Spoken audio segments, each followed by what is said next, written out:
ARK Survival Evolved launched back in June 2015 as a wonderfully janky, buggy early access dino game. From day one, players had a small roster of creatures to mess around with, along with weekly updates that kept dropping new dinos, mammals, reptiles, and whatever else the devs felt like throwing at us. But the real question is, just how accurate are these creatures compared to their real-life counterpart?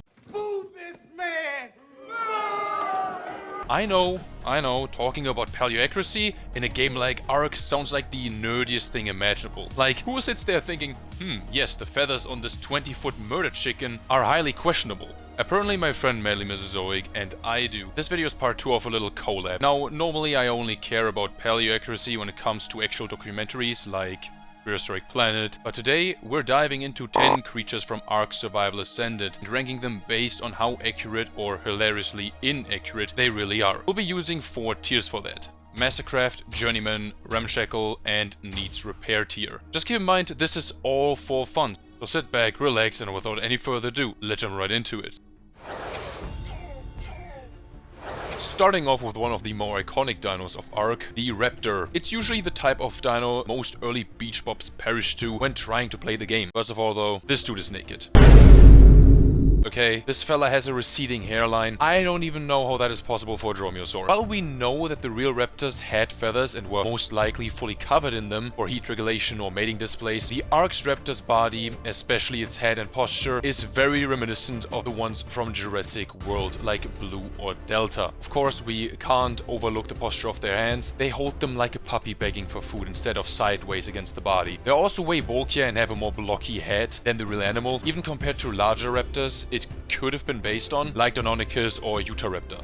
Focusing on the latter, in terms of size, the ARK Raptor exceeds the maximum estimates for Yutyrannus, the largest dromaeosaurid that we have in the fossil record. Those larger size estimates being around 2 meters in height and 6 meters in length. The raptor usually makes the life of every early player hell on Earth, for the simple reason that they hunt in packs of 3, usually with one alpha, which is the strongest of the group. In real life, that wasn't the case. New scientific evidence suggests that raptors weren't pack-hunting animals like wolves or lions, but were actually very successful solitary hunters. With all this, I think it would be fitting to put it in Ramshackle tier. Going straight to one of the other annoying beach dwellers, that is the Dilophosaurus, or Dilo for short. This dino has suffered the most from the Jurassic Park/world influence, with them giving it that iconic frill that we see in that one scene with Nedry in Jurassic Park. One thing they did get right was the head crest, which I would hope so given that its name means two-crested lizard. The little quills along the back are a nice addition, even though we don't have any evidence for it. It's not entirely unplausible. The main thing they really butchered is the size of this thing. In-game, the dilo is about as tall as a survivor's hip, and that's nowhere near the actual animal's size. From the skull alone, we can tell that they were much larger, almost the same height as the previously mentioned raptor. Around 20 feet, or well, 6 meters in length as well. The dilo roams around the beaches and jungles where it preys upon dodos, lystros, humans, etc., but will also sometimes attack dinos they don't have any business attacking, like trikes. That alone wouldn't make too much sense given the large difference in size between them, but the main problem with the dilo is that they can spit a blob of toxic saliva, which will blind and slow you down. Once again, this is another callback to Jurassic Park, as we have zero evidence for anything like that. For that and many other reasons, we'll be placing this on the Needs Repair tier.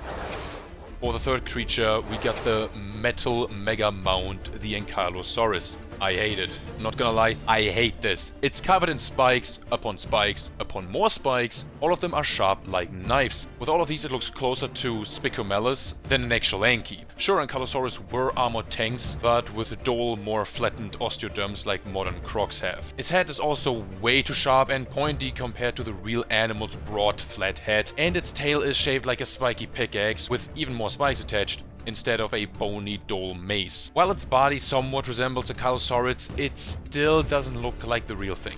In terms of size, there isn't much to say. It does get pretty close to the real animal, with ARK's Anky only being 6.5 meters in length, with some estimates for the real-life Ankylosaurus being around the same size, though there are a few more larger estimates that put it up to 11 meters. You can find the Anky living mostly in the mountains, where some of the largest theropods roam. That alone makes no sense. compared to the real animal. Its low posture and heavy body wouldn't be suited for the uneven terrain or the limited food sources found there. In-game, they use their tail clubs to crush rocks, which I wouldn't be too surprised by if it were real. Since they could break dino bones, small rocks could probably be destroyed too. But there would be no reason to do that unless they needed minerals like salt. Looking at this ugly design and overuse of sharp spikes, I put it in the needs repair tier.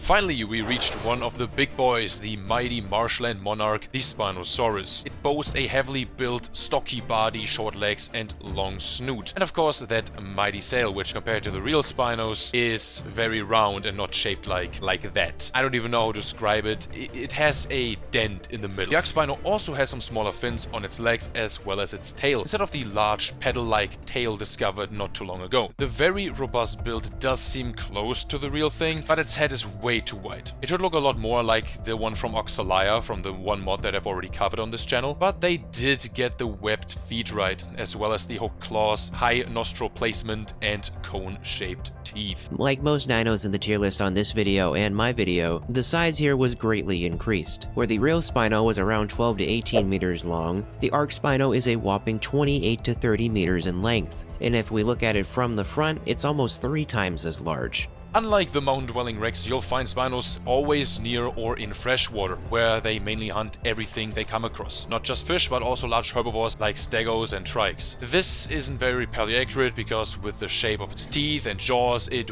would have mostly eaten fish, with small land animals being occasional prey.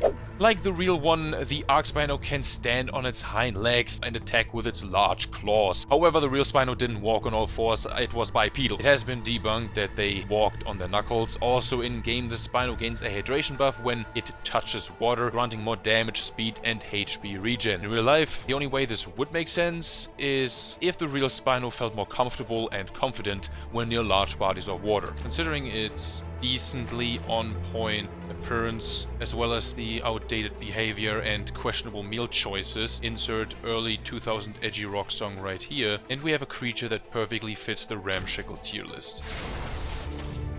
People either really like this creature or never use it at all, but the Allosaurus is up next. In terms of its anatomy, it's actually fairly close to the real animal. It has a narrow, slim skull rather than the blocky, tank-like head of a T-Rex. Its slender body and relatively long arms for a theropod are also quite accurate. However, their most iconic feature, their brow crests, are very much exaggerated. Instead of the real Allosaurus' simple, dull, bony ridge above the eyes, the game version has multiple osteoderm-like scales stacked together. In fact, it has so many of these covering the face, neck, and back that it ends up looking more like a crocodilomorph than an Allosaurus. Me personally, I'm not a big fan of the let's just turn everything into a crocodile style that ARK has sometimes. Of course, it is way too large like most creatures. The normal Allo was around 9.7 meters in length, and that's for the largest specimen found. The ARK Allo is almost twice as large as the Carno, which in-game is already as big as a real-life T-Rex. The ARK Allo is a grassland and redwood-dwelling pack hunter with one dominant alpha who can deal a nasty bleeding attack. Given that their teeth were meant for cutting flesh, that part makes sense. Pack hunting, however, is difficult to confirm. We have no evidence that they hunted in pairs or packs like some large theropods did. But it's not completely off the table. Given its pretty much on-point anatomy, we put it in the ramshackle tier list. Somehow they managed to get almost everything wrong for the Mosasaurus. It has a dorsal fin, an eel-like tail, no secondary row of teeth, and no tongue. Its 4 flippers look more like fish fins than anything resembling the limbs of marine reptiles or sea turtles, and it even swims like an eel with its whole body undulating from side to side, rather than just using its tail and fins like it likely would have. Credit goes to the Paleo ARK mod team though. The Mosasaurus overhaul mod is one of my favorites. They gave it a forked tongue, the extra teeth, and the correct fluked tail instead of that awful eel tail. Let's be honest, this thing is a damn kaiju compared to the real animal. It's as long as the Giga, and that says something. Considering the real Mosa was only around 17 meters in length, and that's the largest discovered specimen. Wildcard placed a prehistoric marine reptile, an air breather, in the deepest parts of the ocean. That alone is a little off. The deeper a creature like that goes, the more stress it experiences and the more oxygen it uses up. Mosasaurus in-game is one of the fastest water tames, which is fairly accurate given that in real life it's estimated that it could reach up to 30 miles an hour or 48 kilometers per hour. But considering its frankly terrible design, it lands firmly in the needs repair tier. Finally taking to the skies with the Argentavis, and what can I say, it looks spot on. It's basically a giant condor or vulture, which is exactly what Argentavis was. They got the hooked beak right, most of the body proportions, and I do like the small feathery crest they gave it. It reminds me of the sickest looking bird of prey out there, the bearded vulture. And honestly, it looks way better than whatever the OG RG was supposed to be. Look at him. He looks like a confused pigeon. He looks like someone tried to draw a pigeon from memory and had a heart attack halfway through. In terms of height, this big bird was almost the same height as a fully grown man. In ARK, of course, it is up to twice as tall as a man, and its wingspan is a different story, with a length of almost 7 meters. In-game, the RG likes to fly around mountains of any kind and is a capable hunter, but mostly scavenges dead bodies it finds from the numerous battles that take place there. It can also carry other dinos around with its talons or beak, which can get ridiculous when you pick up an Anky or Thylacoleo. Just because of its very simple and realistic looks, I decided to put it into the Mastercraft tier. Next up is the slumbering, sluggish, and sleepy Megalosaurus. Wildcard's first nocturnal creature actually has a surprisingly accurate head shape with slightly pronounced brow ridges. They even show patches of what looks like fur but is more accurately small, dense feathers, and these are on the head, down the back, and even on the legs.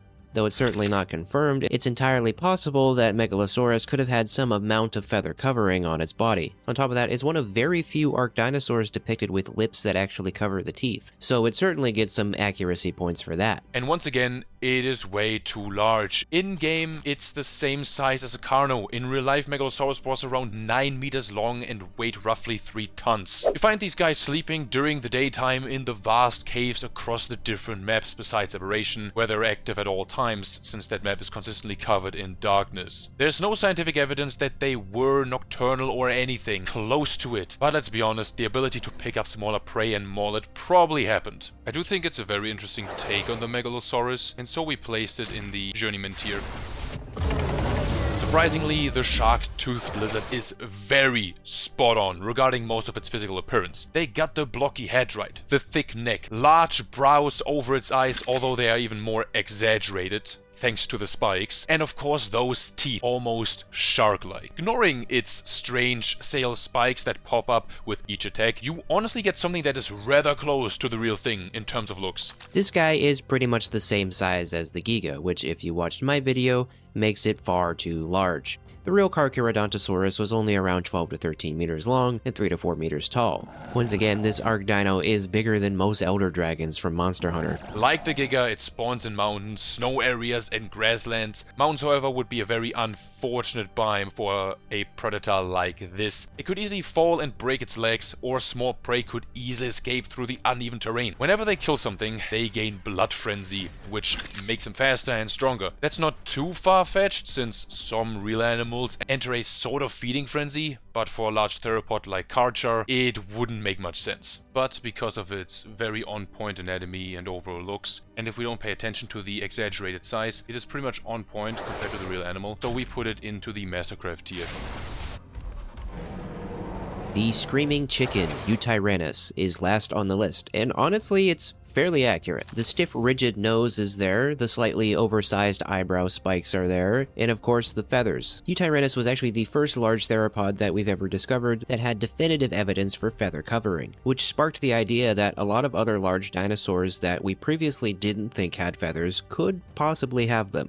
Unfortunately, some things that it does get incorrect is the hand posture. Much like most of the other dinosaurs in the game, it doesn't have lips to cover its teeth, and the overall posture leaves something to be desired. The Yutyrannus is almost as large as the Rex, which already well exceeds its real-life counterpart, which was 9 meters in length. The Yutyrannus patrols the snowy plains and sandy deserts with its Carno pack, which it boosts with its roar alone. There are no fossil finds suggesting they hunted with their own kind, let alone with Ankylosaurus, who didn't even live in the same time period. Although it is rather close in appearance and it looks like a Yutyrannus, the posture however still throws me off. So we thought it should be put into the Journeyman tier. And that wraps up our little Paleo accuracy adventure. Some of these creatures were shockingly decent, and others, yeah, they need more than a repair tier. They need a full remodel. Thanks for sticking around and watching. If you like this video, drop a like, leave a comment, and tell me which creature deserved to be in the tier that it ended up in. I hope that you enjoyed it. My name is ARKS. Have an amazing day, and I'll catch you in the next one. Goodbye.